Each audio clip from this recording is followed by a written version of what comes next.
السلام علیکم ورحمۃ اللہ وبرکاتہ۔ الحمد للہ رب العالمین والصلاة والسلام الأتمان الأكملان على محمد خاتم النبیین وعلى آلہ وصحبہ الغر الميامین ومن تبعہم وتابعیہم بإحسان إلى یوم الدین، اما بعد۔ رب اشرح لی صدری ویسر لی امری واحلل عقدۃ من لسانی یفقہوا قولی۔ رب زدنی علما، سبحانک لا علم لنا الا ما علمتنا انک انت العلیم الحکیم۔ مشاہدین کرام، آپ سبھی کا مختصر صورتوں کی تفہیم کے درس میں خیر مقدم ہے۔ اس درس میں ہم لوگ سورہ علق سے فارغ ہو چکے تھے، اور آج کے درس میں انشاءاللہ العزیز سورۃ القدر پر ہماری گفتگو رہے گی۔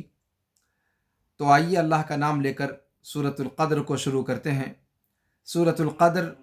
یہ عظیم سورت ہے جو ایک عظیم زمانے کے بارے میں گفتگو کرتی ہے، ایک عظیم وقت کے بارے میں گفتگو کر رہی ہے۔ وہ زمانہ اور وہ وقت جس میں پہلی ملاقات ہوئی تھی جبریل امین اور نبی رحمت جناب محمد الرسول اللہ صلی اللہ علیہ وسلم کے درمیان قرآن کے نزول کا آغاز تھا۔ اس رات میں، جس رات کی فضیلت یہ وارد ہوئی ہے کہ وہ 1000 مہینوں کی رات سے بہتر ہے، جس نے اس رات کا قیام کیا ایمان اور ثواب کی نیت سے، اس کے پچھلے سارے گناہ معاف کر دیے گئے۔ ہماری یہ صورت جس کی آج تفصیل ہم دیکھیں گے، جس کی تشریح بھی انشاءاللہ ہم دیکھیں گے، یہ اسی رات کے نام پر معنون ہے، اسی رات کے نام سے معنون ہے، اور اسی رات کے نام سے اس صورت کا نام بھی رکھا گیا ہے۔ تو ہماری یہ صورت، اس صورت کا نام سورۃ القدر ہے۔